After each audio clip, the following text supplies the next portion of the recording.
Selamat datang di channel video saya. Pada video saya sebelumnya, saya telah menjelaskan bahwa ada jejak ajaran Nestorianisme dalam agama Islam, khususnya dalam Al-Quran. Tidaklah mungkin kita mengatakan bahwa aliran Nestorian ini dipengaruhi oleh Al-Quran, karena Nestorian sudah ada sejak abad keempat.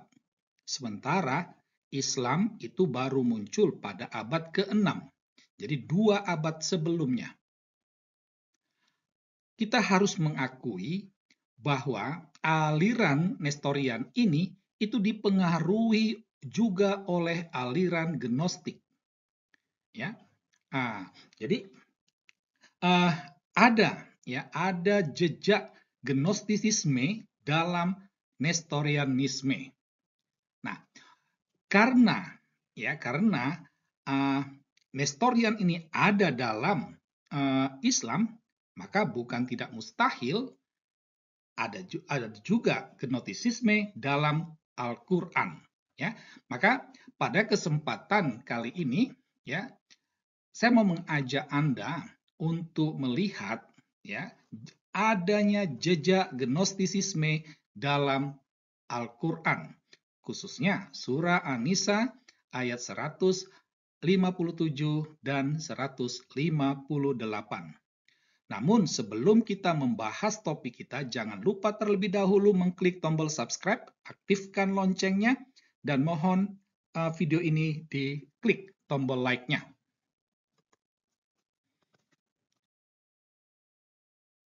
Baik.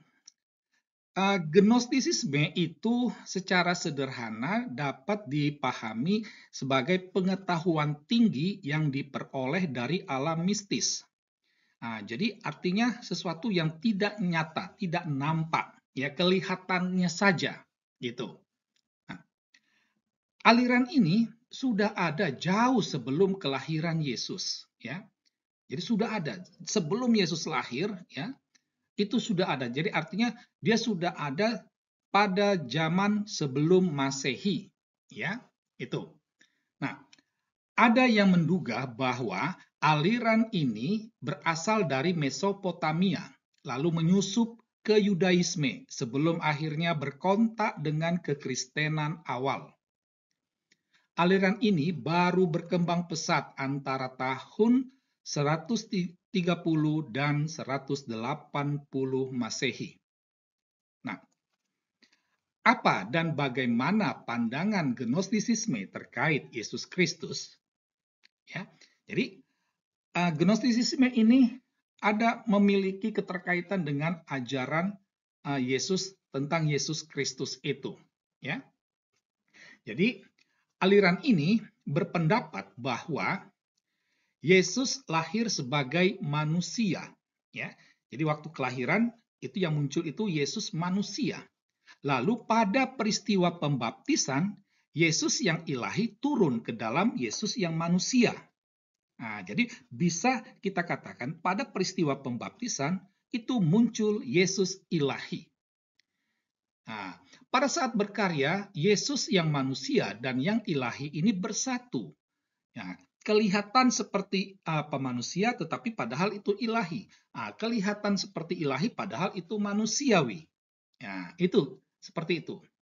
Kemudian pada saat kematian di kayu salib, Yesus yang ilahi ini meninggalkan Yesus yang manusiawi dan kembali pada kemuliaannya di surga. Gitu. Jadi pada peristiwa salib ini, yang disalib itu hanyalah Yesus manusia saja. Sedangkan yang ilahinya itu dia pergi ke surga. Jadi dengan demikian yang mati di kayu salib itu bukan Yesus yang ilahi, tetapi Yesus yang manusiawi. Pada abad ketiga itu muncul Basilides yang mengembangkan ajaran Gnostisisme ini. Basilides itu dia mengatakan bahwa yang disalib itu bukan Yesus, tetapi orang yang diserupakan dengan Yesus, yaitu Simon dari Kirene. Jadi seperti inilah gambaran singkat ajaran Gnostisisme itu terkait Yesus Kristus. Nah, kita dapat melihat bahwa pengaruh Gnostisisme dan juga Basilides dapat dijumpai dalam Al-Quran. Pengaruh dua aliran ini dalam Al-Quran tampak dalam pandangannya terhadap Yesus atau Isa Al-Masih, khususnya tentang kematian Yesus, seperti yang tertulis dalam surah An-Nisa ayat 157 dan 158. Nah, kita coba lihat perbandingannya, ya. Jadi pada kolom Gnostisisme dan Basilides dan kolom yang lain itu ada surah An-Nisa. Nah, yang pertama itu pada ajaran Gnostisisme dan Basilides dikatakan yang disalib itu bukan Yesus tetapi orang lain yang diserupakan dengan Yesus. Nah, ini bisa dikatakan hampir sama dengan rumusan yang ada dalam ayat ke-157. Yang mereka bunuh adalah orang yang diserupakan dengan Isa. Itu.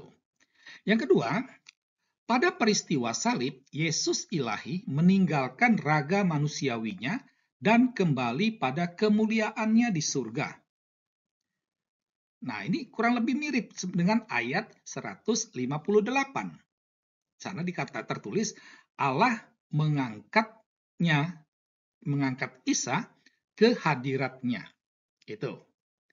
Jadi, secara sederhana, bisa kita katakan Al-Quran mengakui bahwa Yesus tidak mati di salib, tetapi dia langsung diangkat ke surga.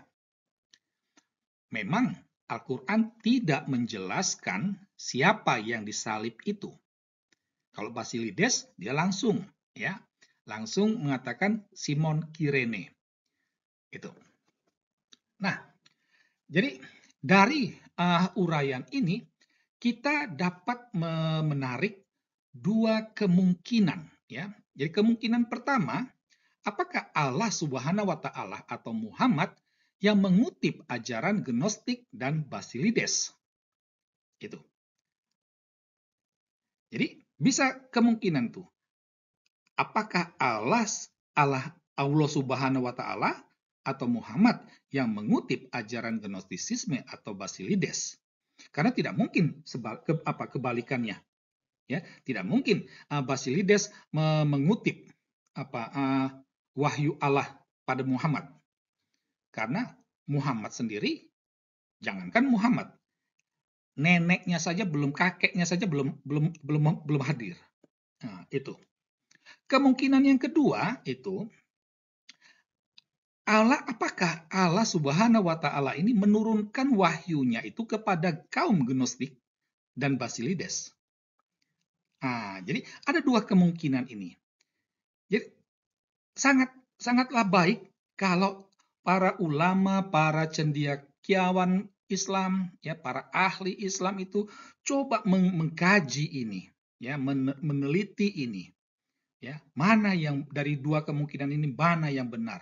Apakah Allah dan Muhammad mengutip ajaran Gnostisisme dan Basilides, atau Allah Subhanahu wa taala itu dia pernah menurunkan wahyunya kepada kaum Gnostik atau juga kepada Basilides?